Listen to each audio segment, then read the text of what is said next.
गुजरात के कच्छ के रेगिस्तानी इलाकों में, जहां रेत के टीले रात में चांदनी के नीचे भूतिया नृत्य करते प्रतीत होते हैं, एक छोटा सा गांव बसा था, नरगुन। ये गांव अपनी शांति और सादगी के लिए जाना जाता था, लेकिन इसकी गहराइयों में एक भयावह रहस्य छिपा था, जो सदियों से दबा हुआ था। गांव के बाहर एक प्राचीन खंडहर था, जिसे लोग रक्त महल कहते थे। ये खंडहर किसी जमाने में एक शक्तिशाली राजपूत योद्धा राव जयसिंह का किला था, जिसके बारे में कहा जाता था कि उसने एक तलवार बनवाई थी, जिसे खून की किरपान के नाम से जाना जाता था। कहानी यह थी कि यह तलवार साधारण धातु से नहीं, बल्कि किसी दैवीय और राक्षसी शक्ति के संयोग से बनी थी। राव जयसिंह ने इसे एक तांत्रिक साधु से बनवाया था, जिसने इसे शत्रुओं का खून पीने की शक्ति दी थी। लेकिन इस तलवार की कीमत थी, हर बार जब ये खून लेती, यह अपने मालिक की आत्मा का एक हिस्सा भी चुरा लेती थी। राव जयसिंह ने इसे कई युद्धों में इस्तेमाल किया, लेकिन अंत में वह खुद इसका शिकार बन गया।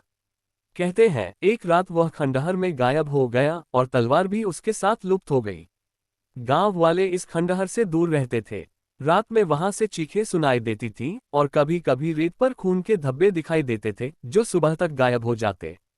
गांव के बुजुर्गों का कहना था कि राव जयसिंह की आत्मा अभी भी उस तलवार के साथ खंडहर में भटक रही है, अपने अगले शिकार की तलाश में। साल 2025 की गर्मियों की बात है। अहमदाबाद से एक युवा पुरातत्वविद विक्रम मेहता नरगुंड आया। वह प्राचीन गुजराती इतिहास पर शोध कर रहा था और रक्तमहल के रहस्य ने उसे आकर्षित किया। विक्रम एक तर्कशील इंसान था, जो भूत प्रेत की कहानियों पर विश्वास नहीं करता था। उसके साथ उसकी दोस्त नेहा थी, जो एक फोटोग्राफर थी और इस अभियान को दस्तावेज करने आई थी। गांव में पहुंचते ही उन्हें स्थानीय लोगों की चेतावनियां मिली। उस खंडहर में मत जाओ बेटा, एक बूढ़ी औरत ने कहा, जिसके चेहरे पर डर साफ झलक रहा था। वहां खून की किरपान अभी भी प्यासी है। विक्रम ने हंसकर बात टाल दी। ये सब अंधविश्वास है दादी, उसने कहा। मैं सिर्फ इतिहास खोजने आया हूं। उस रात विक्रम और नेहा ने खंडहर की ओर रुख किया। चांदनी रात थी और रेत पर उनकी परछाइयां लंबी और भयावह दिख रही थीं। खंडहर का प्रवेश द्वार टूटा फूटा था और हवा में एक अजीब सी सनसनाहट थी, जैसे कोई फुसफुसा रहा हो। नेहा ने अपनी कैमरा लाइट जलाई और तस्वीरें लेना शुरू किया। ये जगह वाकई डरावनी है, उसने कहा, हल्के से कांपते हुए। विक्रम ने एक प्राचीन कक्ष में प्रवेश किया, जहां दीवारों पर खून के धब्बों जैसे निशान थे। ये तो बस जंग या रेत के दाग होंगे, उसने खुद को तसल्ली दी। तभी उसकी नजर एक पुराने पत्थर के तख्ते पर पड़ी, जिसके नीचे एक लकड़ी का संदूक था। संदूक पर नक्काशी थी, एक तलवार जिसके चारों ओर सांप लिपटे हुए थे। विक्रम का दिल जोर से धड़का। उसने संदूक खोला और उसमें एक चमकदार काली धातु से बनी तलवार थी, जिसका हैंडल लाल रत्नों से जड़ा था। खून की किरपान, उसने फुसफुसाते हुए कहा। विक्रम ने तलवार को हाथ में उठाया। जैसे ही उसने उसे छुआ, एक ठंडी हवा का झोंका कक्ष में घुस आया और नेहा की कैमरा लाइट अचानक बंद हो गई। विक्रम, ये क्या हो रहा है? नेहा ने डरते हुए पूछा। लेकिन विक्रम जवाब नहीं दे सका। उसकी आंखें तलवार पर जमी थीं और उसे लगा जैसे कोई उसके दिमाग में फुसफुसा रहा हो। खून, मुझे खून चाहिए। उसी रात गांव में एक अजीब घटना हुई। एक चरवाहा, जो अपनी भेड़ों को लेकर रात में खेतों में था, गायब हो गया।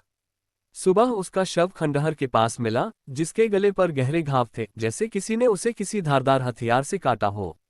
गांव वालों ने तुरंत विक्रम और नेहा पर शक किया। तुमने किरपान को छुआ ना?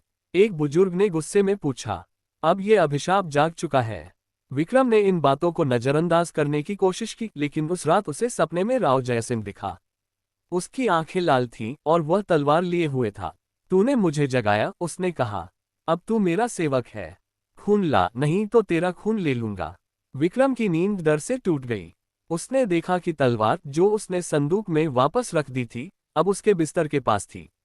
अगले कुछ दिन भयावह थे। गांव में लोग एक एक करके गायब होने लगे और उनके शव खंडहर के आसपास मिलते, बिना खून के। नेहा ने विक्रम से कहा कि वे तलवार को वापस खंडहर में छोड़ दें, लेकिन विक्रम पर जैसे कोई जुनून सवार था। वह हर रात खंडहर जाता और जब लौटता, उसकी आंखें खाली और ठंडी होती थीं। नेहा ने एक रात उसका पीछा किया और देखा कि वह तलवार लिए रेत में खड़ा था और उसके चारों ओर अजीब सी काली परछाइयां नाच रही थीं। नेहा ने गांव के एक पुराने तांत्रिक बाबा रघुनाथ को बुलाया। बाबा ने तलवार को देखते ही कहा, यह राक्षसी शक्ति का हथियार है। इसे नष्ट करने का एक ही तरीका है, इसे उसी आग में जलाना होगा जिसमें इसे बनाया गया था। बाबा ने बताया कि वह आग कच्छ के एक प्राचीन मंदिर में जलती है जो रेगिस्तान के बीच में है। विक्रम, नेहा और बाबा रघुनाथ मंदिर की ओर निकले। रास्ते में रेत के तूफान ने उन्हें घेर लिया और विक्रम की आंखों में एक अजीब सी लाल चमक दिखाई दी। वो मुझ में है, विक्रम ने फुसफुसाया। मैं उसे रोक नहीं सकता।